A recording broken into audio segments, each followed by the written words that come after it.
לפעמים יכול לקרות מצב בלתי צפוי או בלתי רצוי גם בסבונאות. מזל שיש כמה טכניקות לשפר את המצב של הסבון. אחת מהם זה דיפינג טכניק, שזו טכניקה שיכולה לעזור לשפר את הנראות או הריח של הסבון. למשל, יש לי פה סבונים מהסרטון שעכשיו הלינק מופיע עליו. זה סבון שלא הצליח לי מנגלה ראשונה, מניסיון הראשון. הוא לא הצליח כי הצטמק מהר מדי. והסבונים הם נפלאים, אבל אני לא מרוצה מהנראות שלהם. יש להם ריח טוב, איכויות טובות, אז מה שאני הולכת לעשות זה דבר כזה. הנה תראו, יש לי כזה כלי שמגלף שכבה מאוד דקה של סבון. אני עוברת עם הכלי הזה על החלק העליון של הסבון, כביכול שהיה אמור להיות החלק העליון, ואני מורידה את השכבה הדקה הזאת, עד שכל החתיכות שלי הם כאלה חלקות ובלי בליטות ונראות טוב. אז אני עוברת על החתיכות, ומה שנשאר לי זה כזה סבון מגורד כזה, שאני אשתמש בו לסבון קונפטי או לעוד איזושהי מטרה. זה אחלה סבון, הוא פשוט לא יפה, לא היה יפה כמו שאני רציתי. עכשיו אני מכינה סבון חדש. סבון חדש בכמות ממש קטנה. אני צריכה בסביבות 200-150 מיליליטר של סבון, גרם. וכמות כזאת הבלנדר לא ייקח, אז אני מכינה 300 גרם של סבון. זה יכול להיות כל סבון באשר הוא. אני מכינה אותו בטכניקת heat transfer. אני שוקלת מים, אני שוקלת סודה קאוסטית, שקלתי את השמנים הקשים, אני מערבבת את הסודה קאוסטית עם המים ישירות, ממיסה את הסודה קאוסטית, התמיסה מתחממת לקרוב ל-95-98 מעלות צלסיוס, וזה בדיוק מה שאני רוצה. ברגע שאני רואה שכל הסודה נמסה, אני לא ממתינה שהתמיסה תתקרר, ומעבירה אותה לשמנים הקשים. המתכון שאני עושה היום, יש לכם דוגמה מתחת לסרטון בתא המידה, וזה יכול להיות כל מתכון לכל סבון, יכול להיות אפילו אותו מתכון של הסבון שאותו אתם מתקנים למעשה. אני שוקלת את השמנים הנוזליים כרגע, וממשיכה לערבב את השמנים הקשים עם הסודה קאוסטית, שמחום של סודה קאוסטית נמסים. בדרך כלל לוקח איזה 4-5 דקות עד שכל השמנים נמסים, ואני בודקת, אני מוודא שאין גושים של השמנים הקשים וחמות שלא נמסו, וברגע שאני רואה שזה מה שקרה, אני מעבירה לשם את השמנים הנוזליים. עכשיו למעשה יש לי סבון בכמות קטנה של 300 גרם, שאני לוקחת בלנדר, בלנדר פיצי כזה, מיני, כן, אתם רואים, זה התינוק כזה של בלנדר, ואני מגיעה לאמולסיה יציבה בסבון הקטן הזה. הבלנדר הרגיל שלי הוא גדול מדי לכזו כמות קטנה של סבון. ברגע שאני מוודא שהסבון שלי באמולסיה, אני שוקלת שמן ריח. אני משתמשת היום בתמצית ריח שנקראת לילך של ברמבלברי, והיא טיפה מזרזת טרייס, ואני דווקא לא מפחדת מזה, זה לטובתי, כי אני צריכה טרייס בינוני בשביל השיטה, בשביל הטכניקה הזאת. אני מערבבת ידנית את הסבון, אני בודקת שכל התמצית ריח שלי התפזרה בתוך הסבון, ומחלקת אותו ל3 צבעים. אני אצבע את הסבונים במיקות, מיקה של ברמבלברי, הלינקים לחומרי גלם, כן? גם בתא המידה מתחת לסרטון. מיקה אדומה של נוטשר סופ, היא אדום ורוד כזה. וסבון לבן עם טיטניום דיוקסיד, אני אצבע אותו. ואעביר אותם ל3 כוסות קטנים, חד פעמיים. עכשיו אני מעבירה את הסבון הלבן, ומשאירה קצת מסבון הזה בצד, לצורך תיקון של הסבונים הצבעים, הוורוד והסגול שיש לי, כי אם אני אראה שזה יותר מדי עוצמתי הצבע, אז אני אוסיף טיפה מהסבון הלבן, ואז ככה זה נהיה יותר פסטלי, כן, צבע פחות בוהק. אז עכשיו אני עוברת על הצבע הוורוד, אפשר לראות שהטרייס מתקדם, וזה דווקא טוב לי. ועכשיו אני מערבבת את הצבע הסגול, שבזמן הערבוב הסבון נהיה רך יותר, כן? אתם יודעים שסבון שלא נוגעים בו, כי הוא מתקשה יותר מהר, וסבון שמערבבים, הוא חוזר להיות כביכול יותר נוזלי. אז עכשיו אני גם תיקנתי טיפה עם הצבע הלבן, ואני עוברת על הצבע הלבן, תראו, זה הטקסטורה של הסבון שצריך להיות. עכשיו אני לוקחת צלחת, כן, כזאת עם הדפנות, ואני שמה שם 3 הצבעים שלי. עכשיו סדר, קומבינציה, מה קודם, מה אחר כך, זה תלוי בכם. כי אין פה חוקים, פה זה כבר אומנות ולא מדע. אני לוקחת מין צ'ופסטיק, עוברת על הסבונים, וטובלת את הסבון במערכת הזאת של צבעים. ואז על הסבון שהוא בצבע ורדרד אנמי, נהיה שכבה של סבון צבעוני.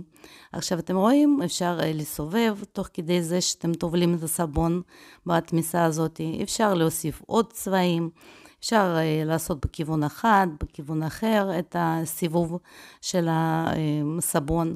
עכשיו, כל חתיכה של סבון שמתקבלת היא אחת במינה, וזה ממש מגניב שיש פה כל מיני קומבינציות.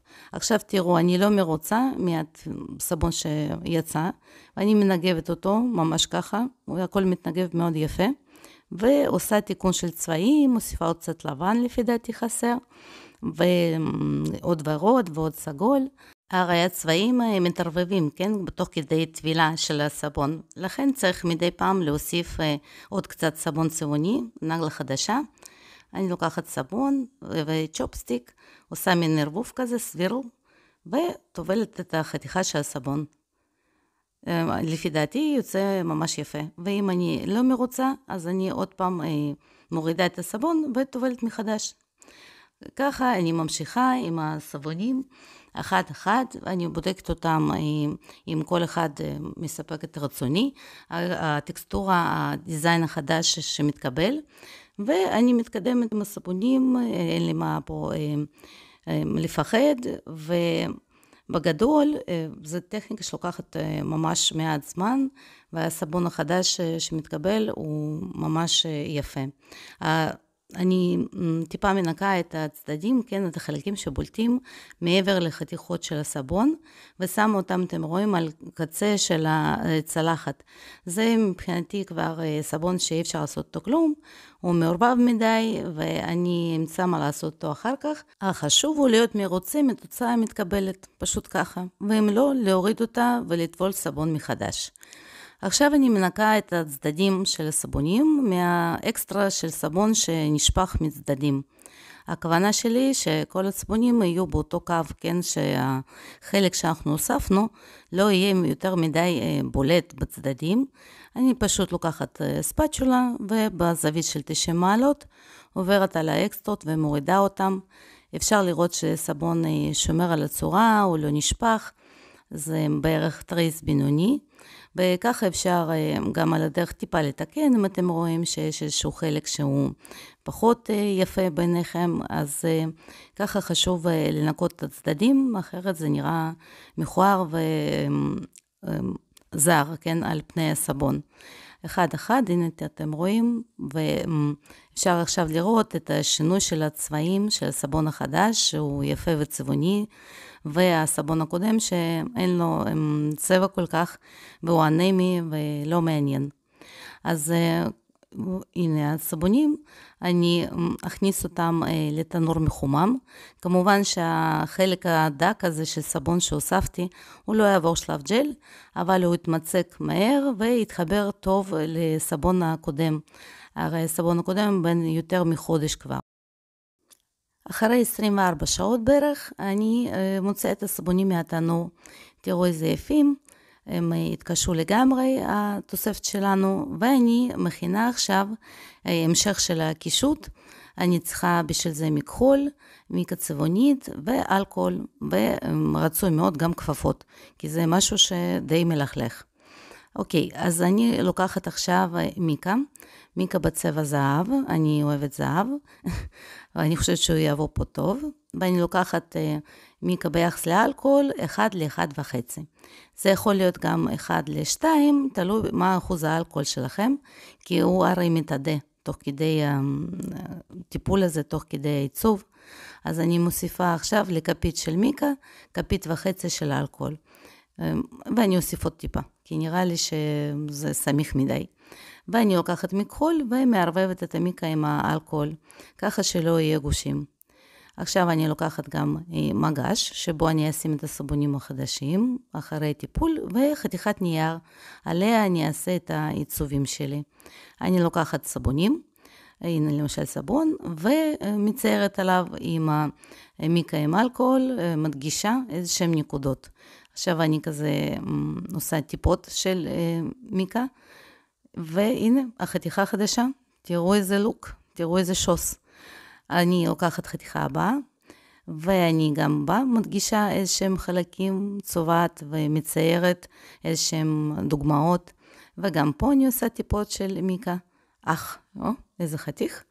בואו ניקח עוד אחד, נוסיף לו את הברק הזה, היופי הזה. ממש יפה. כמה טיפות, מהמם. וככה אני עוברת על הסבונים אחד. אני מנסה כן לדמות איזשהו משהו צמחי, איזשהו עץ, אבל אתם יכולים לעשות מה שאתם רוצים.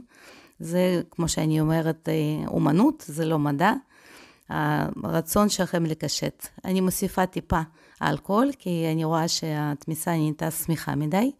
והנה אני עוברת עוד פעם על החתיכה, מפזרת כמה טיפות, ממש יפה, נראה כמו זר פרחים חגיגי.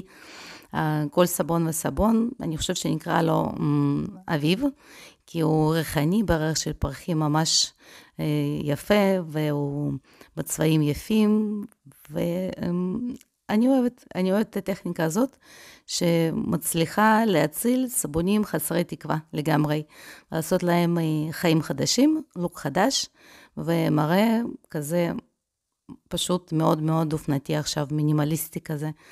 תראו איזה יפה, אני אוהבת. הנה חתיכה האחרונה, ועכשיו ככה נראים הסבונים. תראו איזה יפים הם ומיוחדים, והם מריחים נהדר, ואפשר להשתמש בהם בעוד שבוע-שבועיים. החלק שהוספנו מסתבר מצוין, מבשיל מדהים.